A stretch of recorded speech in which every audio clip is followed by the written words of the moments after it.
Hello, ladies and gentlemen. This is Ball Not Court Podcast host Cortez Paul. Along with my co-host Paul Mack. I want to thank you folks for tuning in today and listening to the show. Basically, we cover basketball, football, NCAA, or anything that's related to current events with a humorous twist to it, at least. You can follow the podcast at BIOC Podcast at X or Twitter. We're also on Instagram at the same name, BIOC Podcast. You go to our YouTube channel, that's also BIOC Podcast. Our Facebook page is Balls Not Court Podcast. So if you could please just give us a like, shout, comment on any of those, and definitely subscribe to our YouTube channel. And we thank you for listening and enjoy the show. Balls Not Court Podcast. Thank you very much.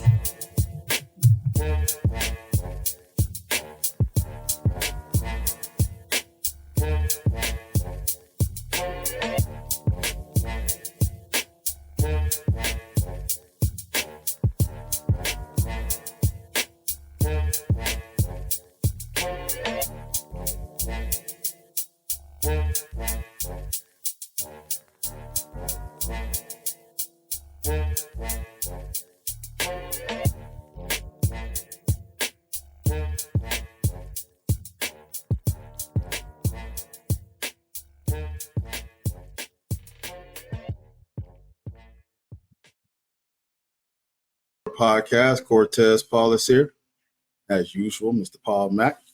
Good evening, sir. How goes it, my man? What up, bro? Just another Tuesday. Yeah, man. First day of the work week, so here we are. But got some stuff to talk about, so I'm excited to do that. But other than that, man, we're here. Giants still stink, and yeah, man. Oh man, yeah. Folks had a Disney day and hot to rain to back to not raining and food and wine festivals. So I'm partaking in flights and Carolina Reaper wings, and my mouth is still on fire. But Like, wow. Just trying to live a life. We just out here living. And for me, I'm super excited. Obviously because it's October and Orlando Magic, as you see, I'm wearing the Magic shirt when we're talking about football. Had an NBA Media Day. So, everybody, when it comes to NBA Media Day, starts out as an NBA champion favorite. All the fluff stories, all the good field pieces and everything like that. So, everybody's undefeated right now, and everybody feel like they can do something. So, I'm sitting here laughing at Brooklyn Nets that Day'Ron Sharpe came out and said, we don't fear nobody. The league gonna be sleeping on us, and so under that tweet, everybody put a bunch of sleep memes. And so, y'all see the Ben Simmons annual preseason workout mixtape? Dude's coming, bro. Yeah, a lot of hype with that. So, and Lock that guy up, man. I still think the Fed's gonna lock that guy. That guy's straight just stealing money. I'm telling you, man. So a lot of stuff going on, man. I'm sure we'll get into a little bit of the trade for your Knicks. So we'll say that for you to kind of get on a little bit later. But that came out of nowhere. We've watching football. I've been sitting on it for a few days, and I feel differently than I did in the moment. In the moment, I felt kind of some type of way, but I think I feel a little differently about it now. Yeah. Well, like I said, man, y'all need the size. Y'all had everything else but size.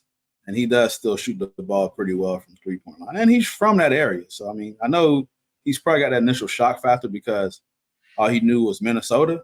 So, and it's just a sucky part of the NBA. It's a business. And he invests and he came back and want to help something, build something in Minnesota, and just poof, up and gone, trade. Like, I think it's the DiVincenzo part for me. I think that's like you could have given him anybody else.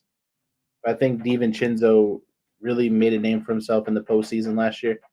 Mm-hmm. It just sucks that he had to be the one to go, but that was your guy, man. Y'all love some Devo, man. It's my double bang Dante over there, bro. Yes, sir. So, well, hey, man, we'll get into some of that. I know you want to spend on that a little bit later, so we'll talk a little bit about that and talk about a busy NFL week, and just want to highlight a few games, and of course we'll throw some additional ones if anything that I missed and Paul want to really kind of talk about. But let's get into the first one, man. Baltimore wins big over Buffalo. FedEx ground. Ravens run game was blank, and Paul fill in the blank. Ravens run game was blank. What we thought it would be, bringing in Derrick Henry. I mean, this is how you use Derrick Henry. This is why you bring Derrick Henry in. Lamar Jackson only threw 18 passes. I mean, this is the smash mouth, ground and pound Ravens team that we thought we would have, before week 4. But the last 2 weeks, seems like they're kind of figuring it out. Even Lamar's come out and he's said, like, this is how we're going to play. Like, I'm not going to – if I don't throw for 300 yards, it's not that big of a deal as long as we're winning. Obviously, those first few weeks he was putting up crazy numbers by himself and they were losing. So, this is what you got to do when you bring in the man in the backfield. Like, Lamar Jackson automatically knows that his touches need to go down, and he has to – he has playmakers around him now. I mean, Justice Hill as a receiver out of the backfield is tremendous for him. I mean, Zay Flowers only had 1 catch. If you told me Zay Flowers had 1 catch and they put up that many points, it's crazy. But they let it be known that we're going to run this ball down Buffalo's throat, and they did. They ran it 34 times. They only threw it 18 times. So kudos to the Ravens. Still time to right the ship after starting off 0-2. So here we go. Yeah, man. To me, the Ravens run game was stupendous. Like, it was fantastic. I mean, any way you want to describe it. So here he finished with 2 touchdowns, running for close to 200. It was actually 199 and on 24 carries.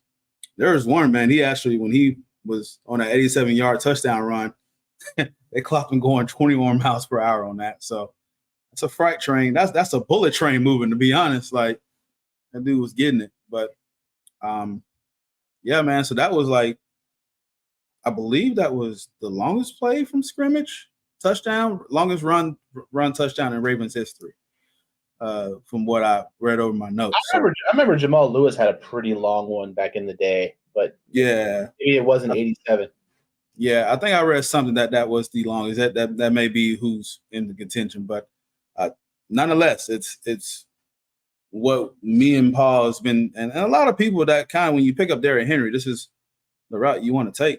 You want to just get a couple yards here, monster yards, get at least 3rd and 3, third and 2, make it manageable. So Lamar Jackson want to be that threat as an option where he runs or pass or RPOs and all that. So that playbook can really open up. We know that at sometimes football, when you add a piece like Derrick Henry or a significant, that's going to be a significant piece that is going to be used on offense. It's just going to take time to get that to gel. So, but yeah, man, as you mentioned, Lamar Jackson, only really one mishap. He lost a fumble, but besides that, like, rushing for 54 yards on 6 carries, threw for 2 more. So it's one of those that they started 0-2, but they have bounced back, and that division in the AFC North that still fairly open. Cincinnati is going through some things, and Pittsburgh seem like they come back to earth after they lost. So Cleveland, don't know what you're going to get from them on a week-to-week basis, but Nick Chubb is supposedly coming back here soon. So, this is pretty much the Ravens to step up here and kind of take hold of this division. So it's just nice to know that the Ravens are listening to our show. They understand, like, hey, we're giving you the blueprint. We gave you guys the blueprint. Hey, man, ringing MVP Lamar Jackson tunes in to the Balls Not Court podcast. So we appreciate you listening to us, guys. We just, even though we got fans of 2 different teams, we just try to help you out a little bit, man. It's all good. Run the ball. You got Derrick Henry, man. That dude's a beast. Let him do all the hard work. Give him the ball 20 Give him the ball 20+ times, man. That's all you got. And as Paul mentioned, it's funny that you brought that up about certain quarterbacks. And he said it like, hey, I don't care if I have to throw for 60 yards and we still win the game. We win the game. But it's funny how it's for certain players and whatnot. And notice how too, Baltimore wins in a rout, 35-10. So it's not a close game. Lamar Jackson doesn't have to do anything. He doesn't have to make any plays late in the game. He gets to just cruise, go 13 for 18. Like, you know what I mean? Like, you have the ability to just run the ball. So I still want to see them against a team like Buffalo in a dogfight. Mm-hmm. Just Buffalo didn't bring it, and that's the only thing. I mean, if Baltimore's going to win like this, it is what it is. Speaking of Buffalo, they got pretty pounced like this pretty bad, and this was a team that was on a decent roll. I know they played the lifeless Jaguars, but sorry, Kev. But we're not worried about the Bills, right? This is what we always thought the Ravens were, right? And the Bills are still a competent team. So, are you worried about the Bills after this loss? Nah, they'll be fine. Like I said, this was their toughest kind of test so far, and they were playing against a angry Baltimore team, on the road, a really good defense. Josh Allen only threw for 180 yards, but obviously he had to throw a lot late in the game because it was kind of out of reach. But yeah, they couldn't run the ball, so they were the opposite of Baltimore. They couldn't get the ground game going, and I think that's something where if Josh Allen's not initiating the rushing attack, they're going to have a hard time. I think he's kind of the catalyst for that team. Like, you'll see him make some runs, and he gets a lot of energy. He's a pretty pumped up guy. So I think that's a big part of it. Let him run for 21 yards off 5 carries. So he's only averaging 4 yards a carry. No big runs for Josh Allen. Keep him under control, and then just get a lead on him and kind of force him to pass. And they have some young receivers, but they don't have the Stephon Diggs or the Gabe Davises anymore. Their leading pass catcher is the tight end. So it just kind of shows where the pressure was coming from. A lot of balls out to the tight end. But Buffalo will be fine. Miami is reeling right now. Jets don't look great. New England isn't good. So, Buffalo doesn't have to be great right now, and they can pretty much still get a hold of the division. So I'm not sure. Yeah. I'm not sure they're not worried. I wouldn't hit any kind of panic buttons, but the classic case of just don't let your opponent get in the end zone. And Baltimore did a good job of not letting Buffalo get in the end zone. So that's how that goes. It's pretty crazy that both of these teams, just their running styles, kind of mimic each other, but in reverse. And we talked about this in the past. So kind of see them play each other and how one style really worked and the other style just got shut down.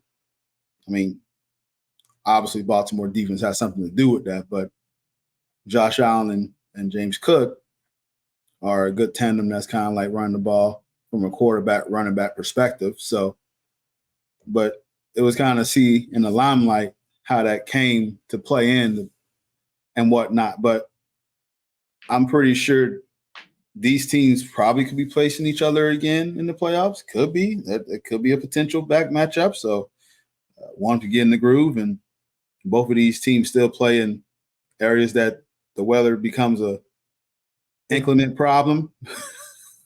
So could be a problem in the future. Depends who get home field's advantage. But Ravens, who we had a lot of questions about 2 weeks ago, they seem to get it back on track. And as Paul mentioned, I'm not going to – he said it pretty well that the Bills shouldn't be worried. So, all right, Kansas City survives another close game against the LA Chargers, 17-10. So his team keep getting hit with the injury bug. Unfortunately, Rashee Rice went down with an injury due to actually Pat Mahomes, unfortunately. Mm-hmm. And seems to be projected that it's his ACL. Describe his impact And the injuries that the Chiefs are going through, they're still winning games with all this stuff that's going on. But loss of the Chiefs and already pieces that are going down for the Chiefs. Pat Mahomes pretty much is going to be thrown to the concession stand boy here in a few games. They don't stay healthy. Yeah. I mean, they're just a good football team, though. Like, I mean, you bring in Kareem Hunt, who, you literally just brought him in, runs for 69 yards. Kind of seeing a resurgence of Samaje Perine. Yep. They got the rookie Carson Steele, who kind of got the start, and then he fumbled early, and you didn't kind of see any more of him after that. But he's a rookie. Mm-hmm. It is what it is.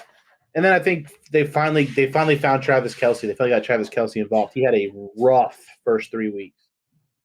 So I mean, he had 89 yards off 7 catches, 9 targets. So they're force feeding him the ball, which you want to see. Noah Gray is a really good tight end too, the backup. I mean, they have 2 really good tight ends, and Xavier Worthy is fast. That man is literally. I've seen. This game was on CBS, and I put it on. And the moment I put it on, like anytime he's touched the ball this year, I feel like he made a touchdown. He had 2 touchdowns in week 1. He caught 1 ball, just burned a guy, got pass interference, still caught it. They put him all over the place. They put him in the backfield. They run handoffs to him. So I mean that's an interesting kind of thing now. Is he kind of gets to be that number 2 guy behind Travis Kelce with Rice going down. Mm-hmm. But they're the Chiefs. They have all the offensive schemes in the world. They're going to figure it out. I'm pretty sure you can just plug and play with that offense, and they'll be fine. The more interesting thing is going to be, with how they've restructured contracts and kind of the pay cuts some of those guys take and how they rework some of those deals is what receiver they get to fill that void for Rashee Rice, because that's going to be the interesting thing. Some people are saying Devontae Adams.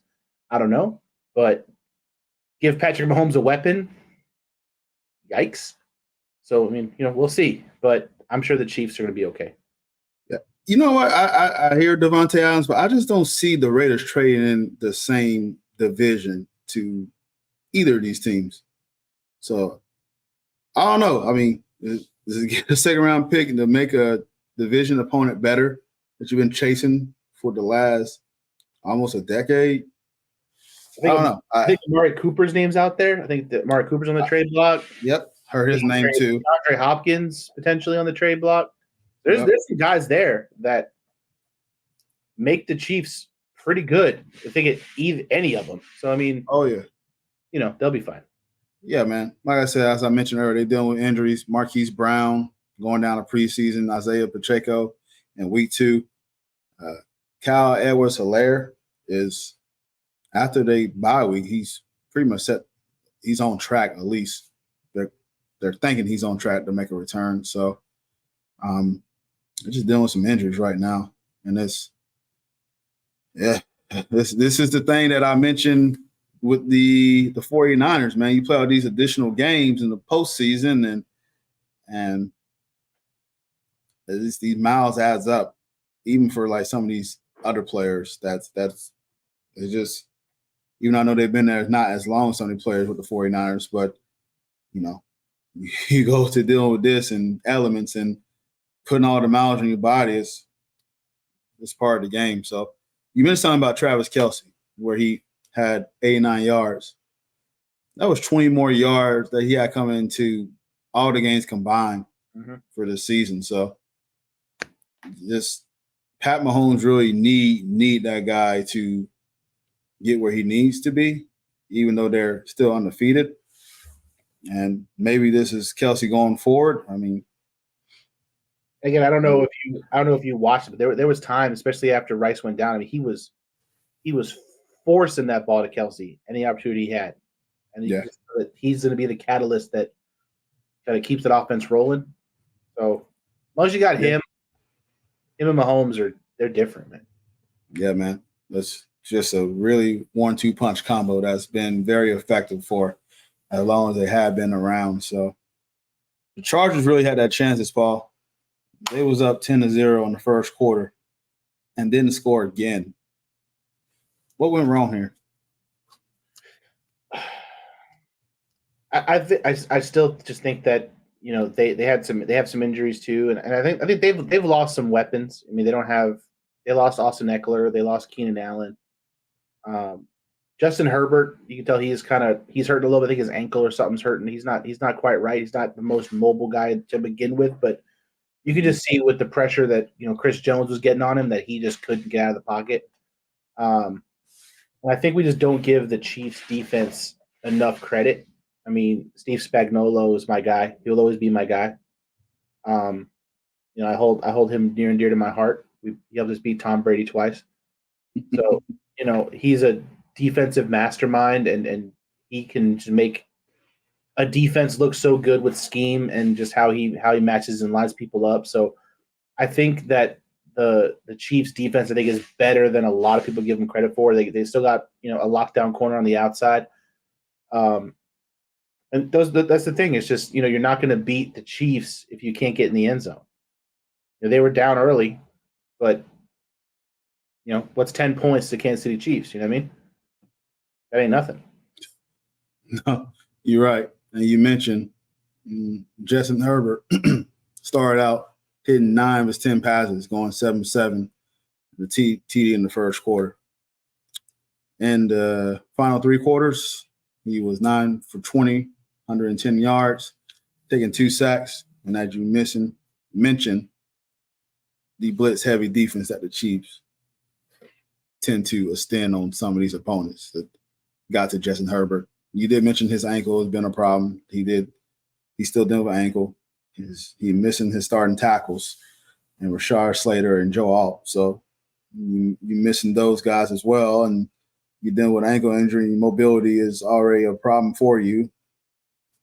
Just tend to come to a brighter light when it happens. So also Chargers running game didn't help them either. So I was about to say, I mean, they average probably 2.5 yards a carry. I mean, that's what's kind of been carrying them the last few weeks. Is J.K. Dobbins has been, breaking some nice runs and getting in the end zone, and you can just see that the front line of the Chiefs was not having it. He just couldn't get anything going. So, that's the thing, man. Stop the run, play defense. Mahomes had 1 turnover, but it didn't end up hurting him too bad. But yeah, man, that's the game plan. Like the Chiefs front line is so good. That front 7 is so good that you really gotta get out on them, and a 10-point lead against the Chiefs is 2 drives. You know what I mean? And if you can keep the momentum going, if there's any like shift in momentum at all, and they got the energy on their side and they're making a run, it's just hard if you can't score. So that's the kind of the Chargers' problem is if J.K. Dobbins can't get going, who's their catalyst going to be? And I don't think it's going to be Lad McConkey, whatever his name is. Good point, sir. All right, let's move on to next game that kind of ended up close, but said Minnesota sneak out of Green Bay here. Yeah, what was it, 31-29? I'm trying to remember the score. It was like 28-0 when I stopped caring about it. Yeah, and so they made a furious comeback here. So what's your main takeaway from this game? Because I do mention, I'll let you elaborate on that point. What's your main takeaway? Like you say, you stopped caring at one point. I mean, I think I owe the Vikings an apology. I mean, they're really good. I joked about their quarterback and all this stuff, but Sam Darnold is doing what he has to do. I mean, week in and week out, Sam Darnold 20 for 28, 275, 3 touchdowns. Aaron Jones ran for damn near 100 yards, so they got a healthy Aaron Jones. You know what I mean? You still got Justin Jefferson going for damn near 100 yards every game and a touchdown. He's a guaranteed tutty every single week. I mean, up until whatever happened at the end, but I mean they're playing really good defense too. They have kind of a veteran defense, some guys who have been there for a while, and they're all just buying in, man. New head coach, new lot of stuff happening in Minnesota, and I think it's just the buy-in, and also I think they're one of those teams that I think especially in sports, like there's kind of embracing the mentality that people don't think we have a chance. And we're going to show them that we do. That dog mentality that a lot of teams don't seem to have nowadays. Like, oh, all right, bet you don't think we could beat these people, whatever. You don't think, Sam Darnold's that guy, whatever. But week in and week out, man, they show me otherwise. And, aside from how Detroit played last night, Minnesota might be the best team in the NFC right now, the most complete team in the NFC. Mm-hmm. And that is something that I did not think that those words would never come out of my mouth when the season was starting. But they are operating on all cylinders. If you can keep Aaron Jones healthy and he's going to get you close to 100 yards every game, and your QB is going to throw, complete at like a 75% clip every week and throw for damn near 300 yards, it's tough to beat him, man. It's tough because Aaron Jones running like that is only going to open up the deep ball to Justin Jefferson. So if you can't stop that run, look out. Okay. Nah, man, props to Minnesota, staying undefeated. At least my main takeaway here is Jordan Love took some time to get back comfortable. He looked uncomfortable. I know he just came off. He returned from an MCL injury. And with that being said, he threw 2 interceptions in the first half, and it was very, very costly. But he turned around though. He turned around at the he got a touchdown drop before halftime, and then he heat up in the fourth quarter where he was throwing for 202 yards and 3 touchdowns in the final 15 minutes. So he really did kind of got it together. It wasn't enough though. He still was able to set career highs in passing, touchdown passes with 389 yards passing, and 32 completions.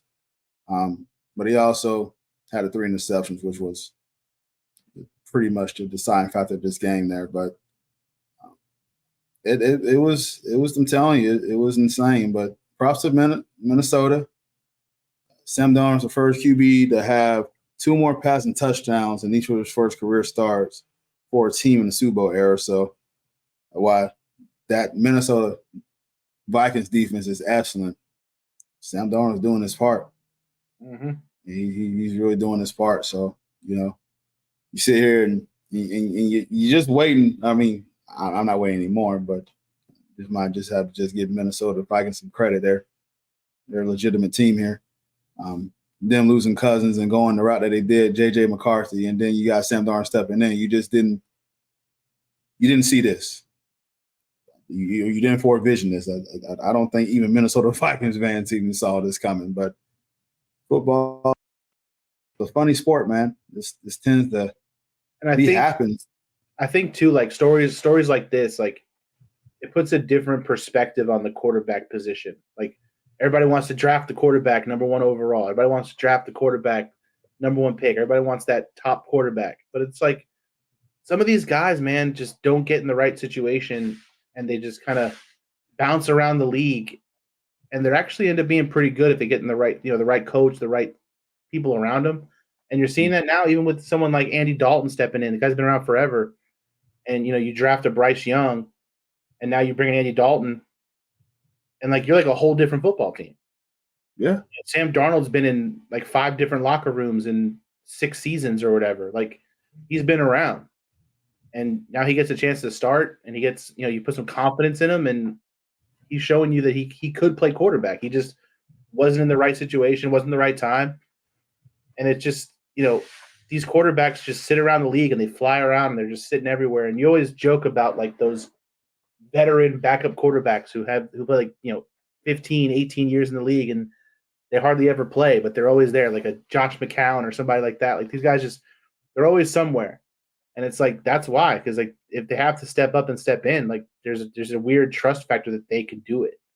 And it's just, I look at the quarterback position so differently now, even from a drafting perspective. It's like, you don't have to hit CJ Stroud every time. Like, but the problem is it's a what have you done for me lately league. So if you don't do anything right away, you just kind of get forgotten about and passed on. And then you're just, are just floating around the league, and it sucks. So good for Sam Darnold. I'll I'll eat crow on that one because I was joking that Minnesota wasn't going to do nothing with him, but good shit, Sam Darnold. It's funny you mentioned that because, there's a few quarterbacks like that. Baker Mayfield, we talked about this. Geno Smith is another one where these guys just bounce around and they're thriving. So it really is a different type of quarterback field with some of these quarterbacks. Justin Fields right now in Pittsburgh? Yeah. And we just mentioned Sam Darnold, so it's crazy, man. And I hope Bryce Young is looking at this and saying, hey, it didn't work out here. But looking at these other quarterbacks that's going around the league and where their first destination might not be their final destination, it may work out for you. Still put the work in, do your due diligence, study, hit that film session, and work on your craft, man. Because as you see to some of these other quarterbacks, it's possible. It really is. And speaking for a fan who root for the Broncos since 2015, we've been trying to find a quarterback. So I know how it is. It's not fun. It's not fun. While we have a elite defense, but our quarterback has just been spotty. We got hope with Bo Nix. We'll see how that goes, but we just have to see. But knowing just studies for the Broncos, their quarterback situation has not been the best. So you see teams like Seattle and even, like I said, now with this, with the ascension of Sam Darnold, you have time to develop J.J. McCartney now. Mm-hmm. There's no rush. You got to rush him now. There's no rush. Nope. So Minnesota is set up for the future. Mm-hmm. This is great. So, like you said, pay Sam Darnold a little bit. Let J.J. McCarthy learn. When he's ready to step in, then go for it. That's the thing is, like, you don't see that anymore. Like, obviously, Green Bay did it with Jordan Love. Like, he had a lot of years behind Aaron Rodgers to kind of learn the system, learn how to be a professional quarterback, learn all this stuff. And he slid right in last year and looked great. You know, I mean, that was the first time he started in, 3 years, 4 years, whatever it was, he was in the league. So it's like, you don't have to rush these guys in as long as you have someone in front that can allow you to develop them. And I think there's a lot of these older, not even old. I mean, Sam Darnold's only been in the league for probably 5 years. So, I mean, he's still under 30. There's a lot of these guys that were drafted high, completely discarded. And, you could pick one of them up if you're a team that wants to draft a quarterback. There are guys in this league that can be your starting quarterback while you develop young talent. We don't have to just keep throwing these young guys out there year one, week one, and just hope for the best. And when it doesn't work out in a year and a half, just completely destroy their confidence like Bryce Young. It's crazy. Yeah. Nah, good point, Paul. Good point. All right. Do you want to evaluate your team this week or no? I mean, you want to give a small synopsis of your team? We could have won that game, and it was a competitive game. It was a competitive game. Unfortunately, Dallas has the best kicker in the league, and you're not going to win a field goal kicking contest against Brandon Aubrey. But can't get the ball in the end zone, man. We can't run the ball, and we can't get the ball in the end zone. Malik Neighbors can only do so much. There was a drive-stopping penalty on the very first drive of the game. They called our tight end for a face mask, and he did not face mask anybody. And that kind of slowed us down a little bit. He actually got face masked, and they called the face mask on the offense. But, whatever. We probably still wouldn't have scored. It wouldn't have made a difference. Probably would have been another field goal. But, yeah, man, I mean, that was one of those games where you're playing a team that you haven't beaten in a long time at home, prime time. And, Dallas gave us every opportunity to win that game. We just couldn't get the ball in the end zone. So, Daniel Jones didn't play terribly. He threw a late pick, which I don't really count because he had to make a play, but he missed some guys. He missed some out. He missed Neighbors on a ball. He missed Hyde on a ball. He missed some guys where if he just put a little bit more air under it, who knows what happens? I mean, he couldn't get running either. He didn't really run the ball very much, so that's kind of his strength. Dallas did a good job of containing him too, but you can kind of see us turning the corner. I know Brian Daboll calls the offensive plays now, so you can kind of see the playbook opening up a little bit. I just don't think Daniel Jones can make the plays that we need when we need him to make them, which is always going to be the problem. Whether if it's not turnovers, it's just he just can't can't make the plays. And that's the deciding factor in a lot of these games. Is we get one touchdown, we win that game. Yeah. That's the difference. Defense played great. What are you going to do? You give 20 points to Dallas, literally a whole lot of field goals. But you can't score, so it is what it is. I hear you. Well, my team won a stinker, but in a game that had inclement weather and rain and sloppiness, and it really didn't take into the 11th drive of the game, more than 17 minutes into it, for either team to kind of move the sticks without penalty being introduced. Tyler Bade, I was kind of in and out listening to this on the radio, but I know he played like one play and left on a stretcher, so I got to see what that injury was, but that's unfortunate for him. I know he had a really good game in Tampa Bay and got signed from the practice squad to the official roster, and then boom, just football is just it's an unfair sport sometimes. That's how brutal it is. This kid got an opportunity, took advantage of it, and then injured. So hopefully it's nothing serious. I got to look more into his injury, but nonetheless, it was just a slap game all around. But Bo Nix finally got his first touchdown, throwing touchdown. Threw a touchdown pass. Yeah, threw a touchdown pass to Cortez Sutherland, and Cortez Sutherland make sure to get that ball to him. That's a big deal for anybody getting their first touchdown. So hell of a teammate, hell of a move by him. But Javonte, Pookie Williams, where have you been? Man, he had a pulse. Listen, I'm telling you, I know he's been battling with injuries, but this dude, I'm rooting so hard for him because I know how talented he is. But man, he had gains of 9-1, and 16 to 4 quarter drive to help set up that winning field goal. Will Lutz kicked the hell out of that thing too, by the way. He booted it to surprise the New York Jets. Aaron Rodgers then just you gotta get credit to that defense. 5 sacks, 1 forced fumble. And then listen, Pat Surtain II is the best corner in NFL right now. You ain't wrong.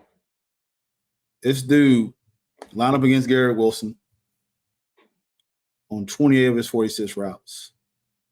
And they had threw 2 or 3 his targets his way for 22 yards. Wilson had 5 targets totals and 19 yards against other defenders. PS2 has allowed 85 yards through 4 games when he was targeted. Some of these wideouts that he's guarding, DK Metcalf, George Pickens, Mike Evans, and Garrett Wilson. I don't know what to say, man. Like, there was times that the Broncos fan base was debating that why are we taking Justin Fields? Why would we take Justin Fields? See why now? Why this Broncos defense and their front seven is amazing. But PS2 got it on lock out there in the cornerback on his island. I don't know what nickname we're going to come with. I know PS2 is – I know we had one point we gave cornerbacks nicknames like Revis Island. I don't know what to call PS2, man, but this is impressive stuff so far. And he's a big part of it. But, I was very impressed with beating the Jets. And it felt good because Nathaniel Hackett's a noob. Aaron Rodgers a goof. Sick and tired of him like, I think I feel good. Oh, no, well, guess what? And then he's making excuses about the weather on the Pat McAfee show. Man, shut up, man. Nobody ain't trying to hear you. You still go on these TV shows and talk about all this stuff and be there for your buddy. But, man, dude, a lot of expectations for the New York Jets. You let my Broncos team who I've been seeing in mock drafts projected to get 2 and draft Travis Hunter beat you? Mm-hmm. Okay, New York Jets, I got you. But it was nice to beat the Jets. I had a couple friends that was Jets fans and stunned they lost to us. Like, well, Yeah, I don't know this. Did you imagine Travis Hunter and PS2? It wouldn't be fair. It wouldn't be fair. I listen, if the Broncos start turning around and just like having a rough stretch at it, then yeah, man, that'd be a fantastic pickup. But I seen there's like what I saw in the mock draft while I'm on this before we move to topics here. Cam Ward's projected to go number one. I'm taking Travis Hunter number one. No questions asked. I don't care who's number one. I'm taking him. I don't know anybody else. I know Cam Ward's having a fantastic season, but he's doing this whole thing again. As Paul just mentioned about the quarterbacks, grab him first, put him in there. He really just started having a fantastic season when he got down in Miami. He's still learning how to develop. My man's been in college for a while too. Yeah, but man, I'm sorry. Travis Hunter should go number one. He should go number one.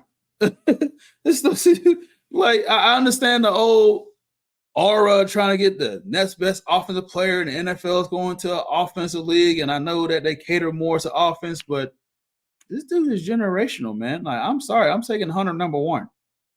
My little rant about that, but Broncos, good game, ugly game.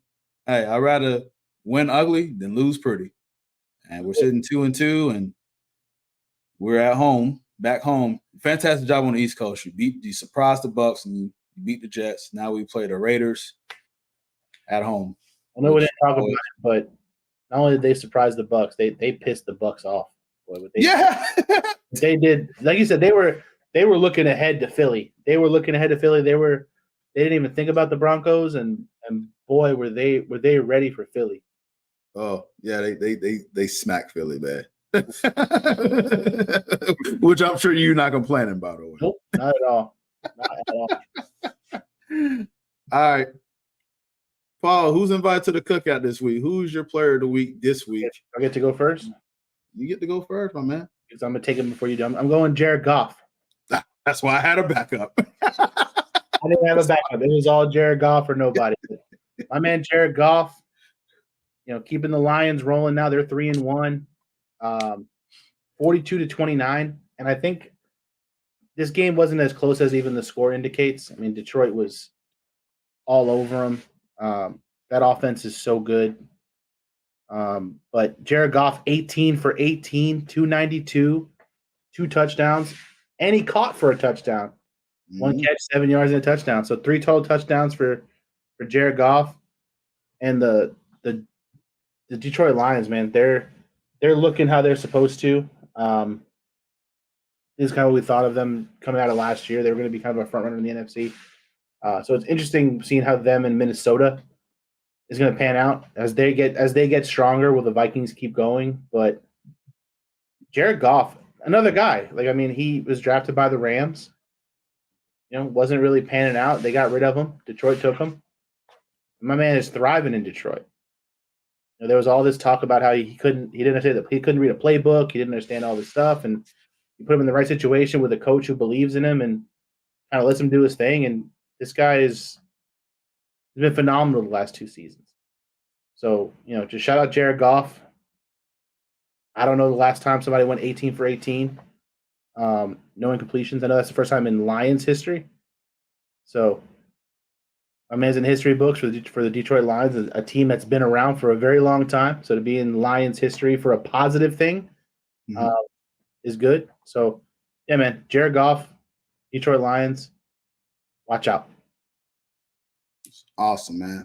And he's the kind of guy, he seems like the kind of guy, he just wants to have a pizza party. You know what I mean? He don't even want barbecue. My man just wants to have a pizza party. CC's Pizza, all you can eat pizza. He's Detroit, give him a call, Iron Dog. Oh yeah. This is why I had a backup, because Jared Goff, that was impressive. And Paul mentioned he became the first quarterback in NFL history to 10 more passes without throwing an interception, and it was 18 for 18. You have against a really solid Seattle defense. So, but that's why I have backup, because I figure I let Paul go first. Jared Goff is going to be off the board, and he do deserve his barbecue or pizza, as Paul going to get him. But So this team, the Falcons won 26-24. This is the second victory. This is the second victory in Falcons history where they scored 0 offensive touchdowns and 2 or more defensive special teams touchdowns. The last time this happened was in Week 9, 1977, in the season win over the Detroit Lions. It's a lot of pressure being on special teams, and especially the kicker. Younghoe Koo hit a 58-yard field goal with 2 seconds left to complete a wild comeback victory. Shout out the kicker. Yeah. So, hell of a kick, clutch. It's tough. Takes the gall to do that. So, I know my dog's part of the memes. I know it's Younghoe Koo, but my old thing true, but my Younghoe Koo.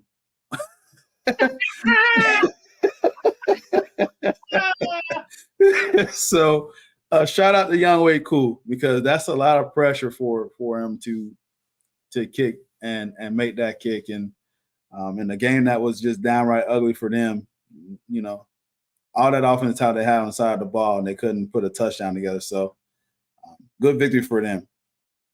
Mr. Koo, I'm gonna make for you, man. We're gonna put some skewers on the grill. We're gonna put some beef and chicken skewers on the grill, and we'll throw back some sake. Hey, you know what I'm saying? Keep it real light, and then probably the side. You know what, man? some bulgogi beef on that grill, bro. Oh man, absolutely, absolutely, man. Have some sushi rice. Yeah, me and Younghoe gonna go a different route when it comes to the barbecue, but yeah, we gonna kick it, man. But kudos to him and that special teams and that defense for nailing out a tough victory, and very, very impressive. So what I tell you last week, I loved Atlanta. I told you, the heart was. They're a different team, man. Kirk Cousins might be that guy, man. Like Kirk Cousins is just turning that whole franchise around. The first, good quarterback they've had since Matt Ryan retired. Mm-hmm.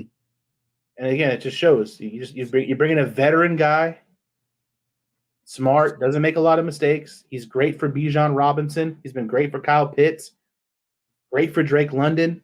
So they're really opening up that team, and I'm kind of excited to see what happened with the Falcons, because they were a team that was they pushed late last year, but they weren't good. I mean, the division was dog shit, so I guess that's not really saying a whole lot. They could have made the playoffs going like 6-10, but but no, this year the NFC South is there's some bangers in the NFC South this year, minus the Carolina Panthers. It's different, man. Yeah, and as you mentioned about Kirk Cousins, not a quarterback that came off the bench and due to RG3 injury and made a name for himself, bounced around quite a bit and just become a veteran piece quarterback, for a team that was looking for a quarterback. So kudos to Mr. Cousins and the culture he's trying to establish in Atlanta. So let's do our picks. We'll talk a little bit about some trades and NBA stuff and keep it pushing there. But as we were speaking about the NFC South, good segue there, Mr. Matt. 3-1 Buccaneers. It's going to Atlanta, playing the Falcons. 2-2 Falcons, 3-1 Buccaneers. This is a NFC South division game. I'm feeling funky again, man. I'm gonna take Atlanta. Can I say if you feeling froggy, leap? I'm leaping. I'm taking Atlanta as well. Just because Tampa Bay seems like that team when they play lesser teams, I think they're gonna have problems. Yep. They got it. They play down their competition, so that might be the theme for the Buccaneers this year. All right, a 9:30 game. Where's this game at? Where's this game at? Hold up. 9:30 game, Jets at the Vikings. Let me click this. Where's this game at? This is an out-of-town game? Oh, yeah. Germany? Where are they going? Is this part of the Germany games? I'm trying to load this up. I'm curious to see where this game is at. Tottenham Hotspur Stadium. Oh, okay. So it's in England. Mm-hmm. Okay, so this is a game that's in England. Okay. 9:30 game. Well, I am off that day, so I'll probably watch it. What else are you doing at 9:30 in the morning on a Sunday? Working. Work on the weekends, man. I don't have that problem. Yeah. So I am going to choose, as my stuff is going all around here. Vikings, Jets. NFL.com is the literal worst website on the planet. I'm telling you, what it's all good. I got the Vikings. They go 5-0. Yeah, I'm taking Minnesota as well. The Panthers at the Bears. Oh, teams that made all these trades and to get Bears. where they are now. I think the Bears showed something last week. There's a glimmer. There's a glimmer of hope there in Chicago. Okay. I'm gonna go with the Bears. They're two teams going in completely different directions. I'm gonna go with Chicago. Yeah. I'm going to Bears as well. The Ravens at the Bengals. Baltimore. I feel bad for the Bengals. Baltimore is gonna give it to Derrick Henry a lot. Mm-hmm. That might get ugly real fast. Yep. So if you're having any parlays with over on the runs, take the over on the runs. And I go with the Ravens as well. Ravens going to pounce on the Bengals. The Bills at the Texans. Ooh. Stephon Diggs get a little reunion with some of his teammates, former teammates. I feel like Houston. I'm gonna go Houston. I'm going Bills. I think Diggs has a huge game. You think so? Oh yeah. Okay. All right. I'm pretty sure it'll be some running the mouth and talking there, but should be a fun game. But I got the Bills winning this one. Bills bounce back. 1:00 game. Colts at the Jaguars. Who you got? It's in Trevor Bank Field. Mm-hmm. I want to pick Jacksonville, but they're not good right now. And I'm also a big fan of the blow up. I want to see that team blow up and just implode and fire the coach and all that stuff. So I'm gonna go with the Colts. I used to live in Jacksonville, and I'm telling this story because I feel like the games I went to with Kevin, sometimes they played the Colts a lot to some of the games he went to. And for some odd reason, Indy cannot win in Jacksonville. They can't do it. And with that being said, a Jaguars get their first win because I feel like history repeats themselves for some real reason. And Kevin will tell you this too. It's weird. The Colts do not play well in Jacksonville. And I know the Jaguars are bad right now. They still got some talent, but they was close in a few of these games. Like even against the Texans last week, it was close. They're going to break through and get one. But I'm with you. They need to make some personnel moves and stuff like that. So maybe it's good for them to lose. Kevin don't want to hear that. But I do feel like the Jags always have the Colts number in Jacksonville. So I'm going to go to Jags for that. Jags get their first win. The Dolphins at the Patriots is your additional 1:00 game. Oof. This is a stinker. This is a stinker. Dolphins had no reason to lose to the. I'm gonna take New England in the upset. Man, besides the Tampa Bay Buccaneers, Florida teams are really having a bad time at this, huh? Yeah, and honestly, to the Dolphins' point, I would say this: maybe this is me. I kind of undervalue what Tua brought to the team. I know they got a lot of weapons around him, but man, without Tua, they are bad. Huntley ain't it, man. Yeah, and I need to give Tua more credit because Tyreek Hill is lost. Like Devon Chain looked lost. These teams look lost, but that being said, I don't think they win. The Pats will win as well. I think them missing Mostert hurts a lot too. I think that's been a thing too. Is Achane is good, but he's a good 1-2 guy. Yep. And he can't carry that load. And without a quarterback, it's rough, man. Yeah, man. I hear you.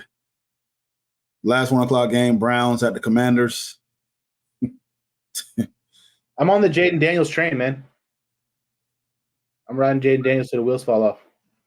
Browns are having some real problems right now. Mm-hmm. Nick Chubb return. I know I saw his name. I don't think he returned. He may. I'm blanking it. Nick Chubb is close to return. I don't know if it's this week though, but don't matter. I agree with you. Jaden Daniels and Commanders got something down there cooking, or up there cooking in the DMV area. So Commanders go ahead and get another dub.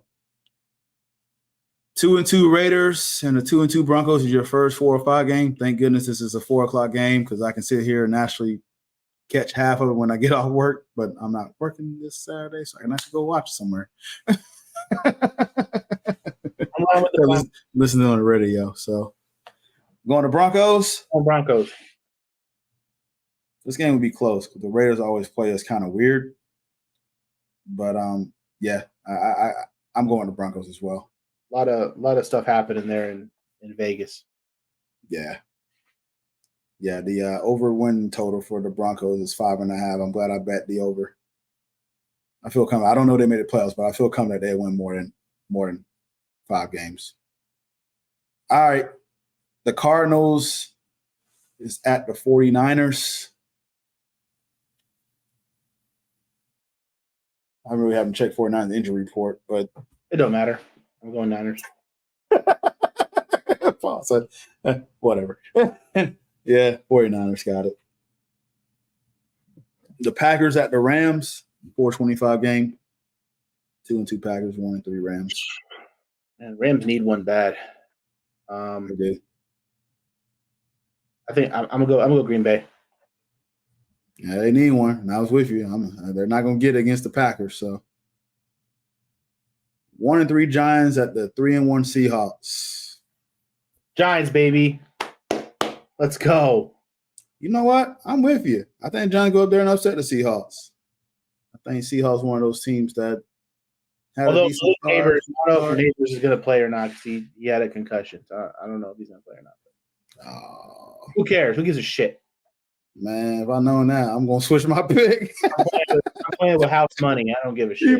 He play with house money. If Neighbors play, I'm picking the Giants. But as you say, he's got concussion. He's not going to play. You know what? I got you. I'm going to still go with Giants. Cowboys at the Steelers. 2-2 Cowboys at the 3-1 Steelers. I can't pick Dallas. I'm going Pittsburgh. I'm still on the board. That Steelers star is a fluke. And Cowboys will win this game. I know you won't pick them, but I mean they got defense. You know. Yeah. Pittsburgh. 2-2 Saints at the 4-0 Chiefs. It's a Monday game. Is there only one game? Yes, there's only one Monday night game. Thank goodness. Yeah, because you get the game in England or whatever in the soccer field. Yeah, that's right. I'll go Kansas City. They're just the better team. Kansas City dealing with a lot of injuries, and they've been living on the fine line here, living on the prayer. Saints with the upset. Ooh. Ooh. Okay. Bold. I know, bold. Mr. Matt, before we go, man, your NBA team made some moves or made a move.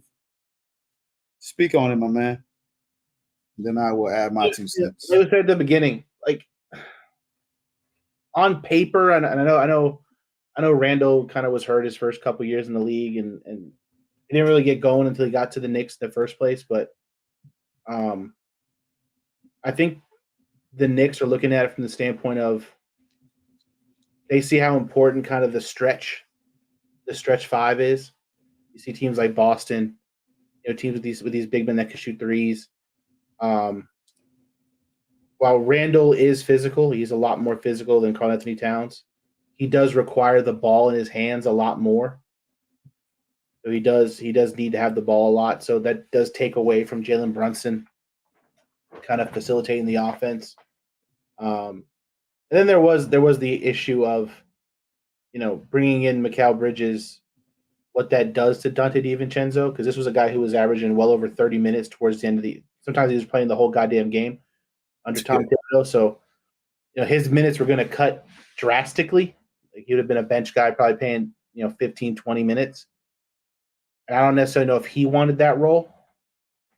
So, I mean, I guess it works out for both. I mean, Cat's still going to get you 20 a game off the bench. He's a better three-point shooter than Julius Randle. He's a better free throw shooter than Julius Randle. So, I mean, there are those factors. Is he a better rim protector? Potentially. You just lose a lot of physicality, and I think the Knicks were kind of making their moves last year, and they were making that big push with how physical they were, with Josh Hart just kind of playing out of position, and Isaiah Hartenstein, just big physical guys. And Randall obviously adds to the physicality, so you do lose that. And you lost Hartenstein already, so Mitchell Robinson's always hurt, so you do lose a lot of physicality with this current roster. But you locked up OG Anunoby, who's probably the most important part of that team right now, because he's going to guard all those wings in the Eastern Conference. He's going to be the guy you put on Jason Tatum. He's going to be the guy you put on Tyrese Halliburton. He's going to be the guy you put on, chase after Dame Lillard and stuff like that. He's going to be all over the place. So you locked him up. So, I mean, time will tell.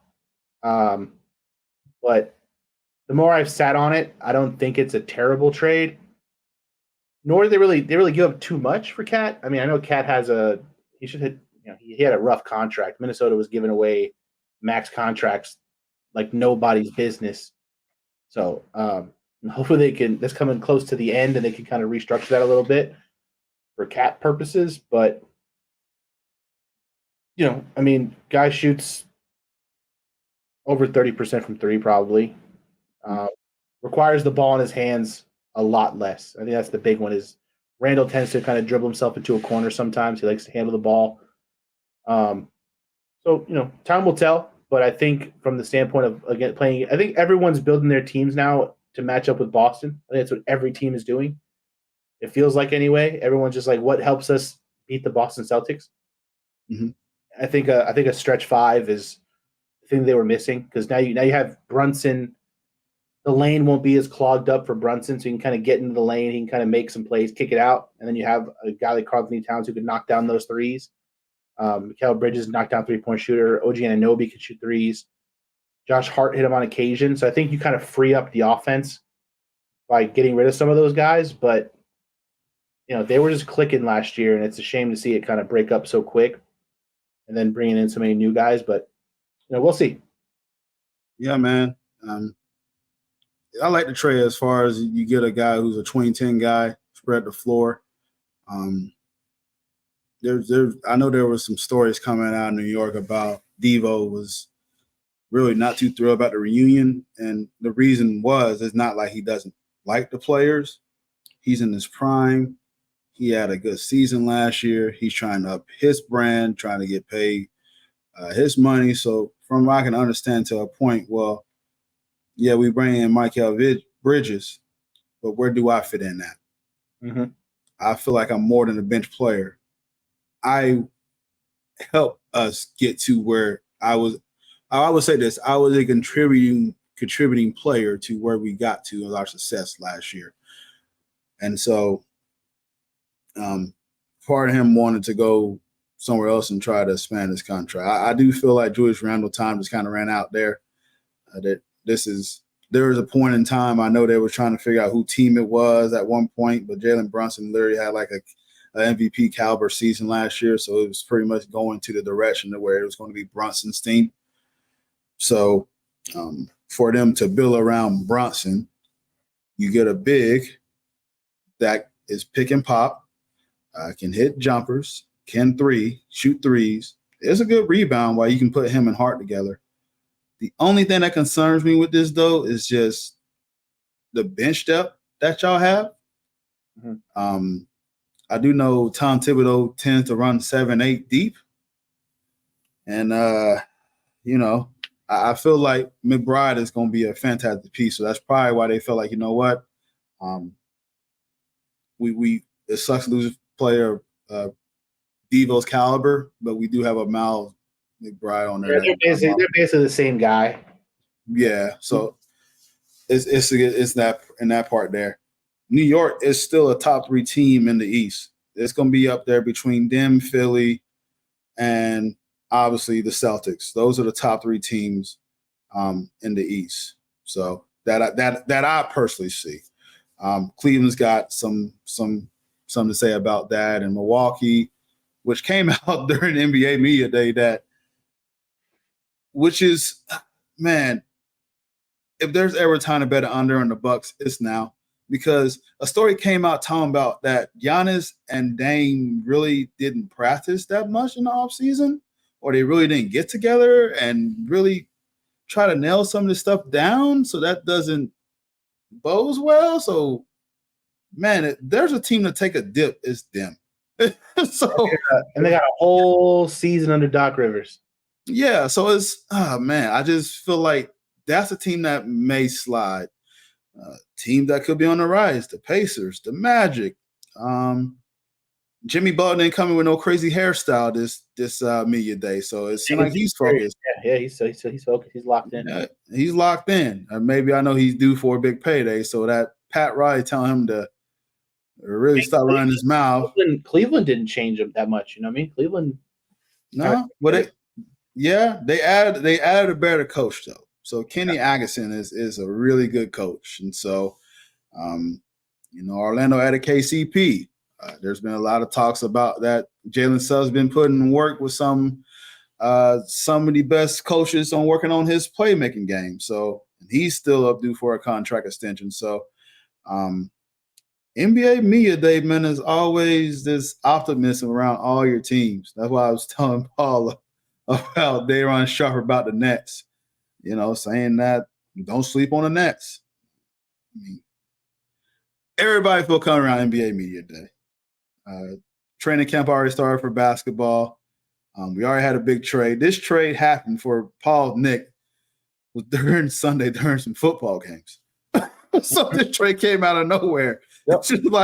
It's like, man, like, wow, we have a trade and I'm still trying to watch football. But now I'm like checking the game and the phone. I'm just all over the place because I'm like, yo, what the Knicks do? I have to get used to Shams breaking all the news now since Woj is gone.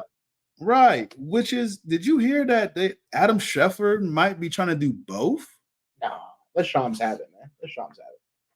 Yeah, that's what I heard. I guess ESPN is going to try her. ESPN is literally trying to stretch a buck here, man. Anything they can do is stretch a buck and say, I don't understand. Then ESPN pissed me off. They let go of Zach Lowe, who was one of the better NBA writers for them. Mm-hmm. Content givers. Oh, man, y'all let go of some good people. It's going to be hard to watch. It's getting harder and harder to watch ESPN shows, man, with some of this content. But yet, Pat McAfee is screaming, cussing on TV. Which he's funny. Don't get me wrong. He's funny. It's what the people want, man. What we want. Yeah, people like clicks and thrills. They want one of us out there. They don't want, you know what I mean? They don't want some professional who's been doing this his whole life. They want one of us. They want one of us out there. Yeah, man. Hot takes, and you can make a fool of yourself. That will get clicks nowadays. So, All right, but no, man. I'm sorry for NBA. This trade is already happened. So I'm gonna see. The Knicks gonna be interesting with this, man, because Carvin Town, when he's engaged, man. You gotta go against, like you said, you gotta go against the MBs of the world, Kristaps Porzingis of the world. Cleveland's big. They got Jared Allen. They have Evan Mobley. Orlando's long. Yep. Miami's got Bam. Yep. And yeah, I know we talk about the Bucks could be taking a slide, but they also got Giannis. So you had to go upgrade inside because Mitchell Robinson is hurt. Like you say, you lost Hartenstein. Julius Randle is physical, but he's smaller. And the Knicks pretty much had to play catch up here because the only thing when I looked at the Knicks, I'm like, man, they got a lot of wings. They can score. They're tough. They just really, really small. Carmi Towns at that size of y'all team, y'all not a small team anymore. So fun stuff, man. I'm a side, man. October is always a fun month, man. So 3.5 weeks or so. Yep. NBA preseason basketball is on Friday. And I'll be flying out next week, so it might be a different panel. Paul won't have to pick his guests here. What is this? What is it? October 22nd? Oh, the season? Yeah, the NBA season starts, I believe it's the 22nd. It always starts on the Tuesday. So wherever that Tuesday is of that week, that's when, the first game is. So yeah. But all right, let's wrap this bad boy up. So make sure y'all stay tuned for whoever Paul choose or whatnot. I'll be out of town. I'll be going to Noria. I'm gonna tell you how much. Yeah, it's next week. I'm gonna tell y'all how much of a basketball sicko I am. I'm going to New Orleans and watch the Mavericks play the Pelicans at 12:30 in the afternoon.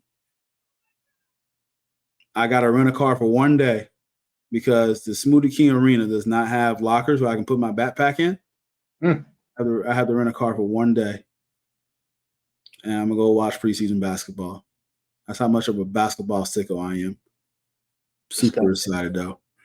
Pretty excited, though. So, be at it next week as usual. Paul want to probably get a hold of Saul or whoever, and maybe Kev want to come out of retirement a little bit, talk about his Jags. Who knows? Yeah, I hope they lose, so Kevin's got a lot to talk about. Oh man, yeah, that or maybe we see Brad come on too, but he does trivia on Tuesday, so it's always hard when I've been doing the show on Tuesdays. He can be able to do it on Wednesdays. So, nonetheless, Paul will be having a co-host here, and I'm excited to see what they're going to talk about. But make sure you follow the podcast. You can follow us at BIOC Podcast on X. You can follow me at _EP, Mr. Mickey Mac. I'm on X at _Paul_Mac, and on Instagram at thepaulmac520, where you can follow my new collegiate 4-star recruit linebacker make his way through the ranks. So, boom. Yeah. There you go. I thought you were playing quarterback. Now you play linebacker? My QB's in the pros already, so I wanted to try to play defense. Oh, okay. I got you. Being a linebacker, it gives me reasons to keep playing NCAA, so I just keep making new guys. I always play offense, so now I'm playing defense, and it's a different game. It's a whole different game. Okay, got it. Bobby Yaga. Bobby Yaga. That's a name there. Boogeyman. There it is. All right, you can follow the podcast on Instagram, TikTok, YouTube. All that's at BLC Podcast. Facebook is Boss Not Court Podcast. Whatever you got the show at before, plenty of options. Spotify, YouTube, Facebook. You can get the podcast practically anywhere. TikTok, we're in there. Yep, we're everywhere. We've been making more reels, so Paul's been doing a fantastic job of reels, so we just kind of pick some of the best ones and upload them. I think I got 700 views on the one reel about the barbecue and 2 likes, so we'll take it. Make a move, baby. Make a move. Yeah. Get in the algorithm. Slowly, just trying to get up there in the algorithm. That's all we're trying to do. So, trying to crack the code a little bit. Faces on your Instagram. Yep, subscribe, man. That's all we ask for. Subscribe, show us some love. So, nonetheless, thanks for listening, guys. Speaking for Paul, Matt, this is Cortez Paul, Ball Not Court Podcast. Have a good night. Peace.